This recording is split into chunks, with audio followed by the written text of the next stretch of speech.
how is this dude Tekashi still fucking alive, bro? Like, how is a dude who fucking rats on Treyway, how the fuck are you alive, bro? Because that was the shit. Like, when we were coming up, I mean, it's an old adage, snitches get stitches. But it pivoted on the low, it was like stitches get ditches, you know, snitches get ditches. Like, how is that fucking dude alive? You know, all these other young men are dying. This dude's running around the streets crazy, talking reckless, and he's alive. It's a lot harder to kill a famous guy. A lot more, okay, a lot more attention on him. I guess so. I guess so. I mean, if like think about it, if somebody's like, and just so I'm clear, I really want to put this out there. I don't wish harm. Right. No, of course not. I want him to have a long career. I want him to have a healthy career. Preferably not as a rapper. I mean, I think he's not a rapper now. I think he's an influencer. I think, you know, I don't know a single song he's ever done. I just see him as an incredible personality. And he's created a way in his own ecosystem to be this huge personality. Right. But I don't consider him a rapper, and I damn sure don't consider him an MC. Right. You know, but he's done an amazing job of creating a huge ecosystem around him that almost lives in a vacuum. Yeah. You know, where he's able to monetize, generate money, socialize, do these things, and be incredibly protected. Yeah. God bless him. And God bless his mother for not having to bury a son. And God bless him for continuing to take care of his family.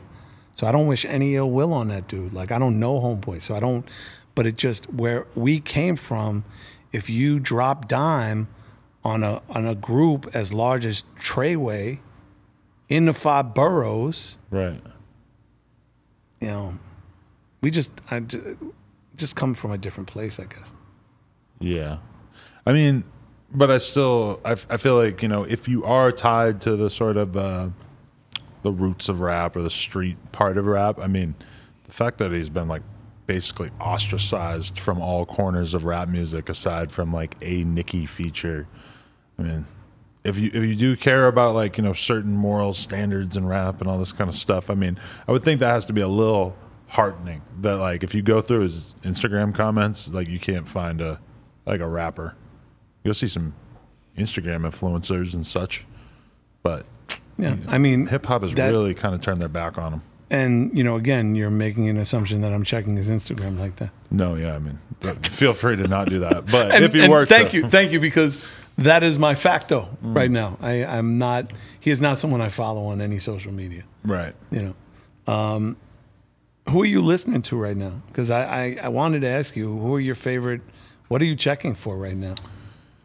Because I would love to put you up on some shit, but I'm just, you know, but I think your ear is great. It's funny because sometimes I'm so just caught in the cycle of, you know, doing 5 interviews a week, and I got to listen to those rappers' new albums, and I got to, you know, sort of stay in the loop. I'm listening to old albums. I'm listening to fucking Hell Rell albums from, you know, forever ago. Right.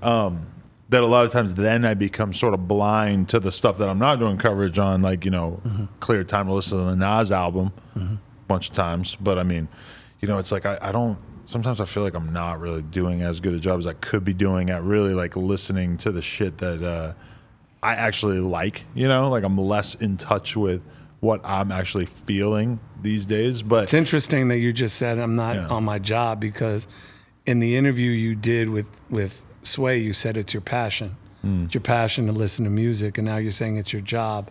And it's just, for me, it's just, I'm hearing, you know, obviously wordplay is a big thing for me, but I think there's a lot of truth behind words, and maybe you're not listening because you now see it as a job and not as a passion. Well, yeah, it's like I have to do so much of the job part, which is like, you know, oh, there's a schedule, boom, there's these rappers I have to know about, and I have to listen to their music, that then, like, the rest of my time, a lot of times I don't end up, like, dedicating to just listening to music for pleasure, you know, just because it's like there's only so much music I can really listen to. And I wouldn't say that, like, the music is my passion. I would say that the rappers are my passion, in the sense of, like, having conversations with and exposing them.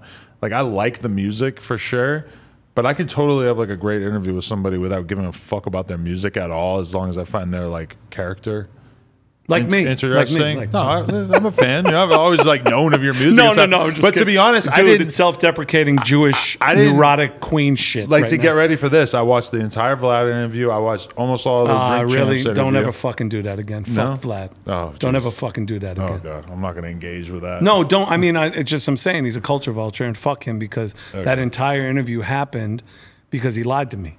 What do you mean? I was in the process of doing a GoFundMe for my book. Uh-huh. I was going to self-publish a book. All right. And he had been bothering me for years to do an interview. And he promised me that the link for the GoFundMe would be on the screen. Okay. And he manipulated the truth because it was on the screen. If you scrolled down the words to the very fucking bottom, description of my entire thing, there was a link on the bottom. Okay. And it didn't move the needle at all. Meanwhile, he's bragging about how he got the largest and the longest MC Serch interview and went and talked to this one and this one and that one. And when I asked him for my content back, he said no. Oh, jeez. So you guys fell out at that moment? I don't take his calls. His number is blocked in my phone. Oh, that's too bad. And it's not me. It's not just me. And listen, I always say this to people.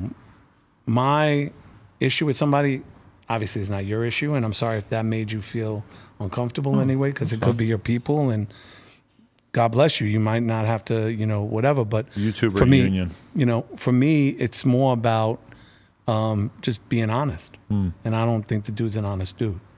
And I think that, you know, when you're dishonest, I think that shit is bullshit.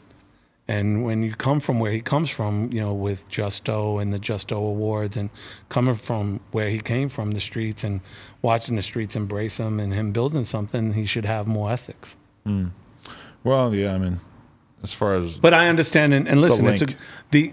watching that Vlad interview, you're going to learn a lot about me because I shared a lot about myself because my intention was, oh, this is going to be a great avenue to reach a lot of people and hopefully raise the money I needed to tell my book. But now I have a deal and I have an agent and, you know, I'm going to write my memoir in the right way. Right. But, you know, at that time, you know, I tell people, I do with Dave Chappelle all the time. I say, please, if you're a fan of mine at all, if you give a fuck about anything I've ever done, please don't watch that interview. Okay. Please don't watch it. Watch the Drink Champs one. Watch with Nori. That's just as good. Please don't fucking watch that interview. Fair enough.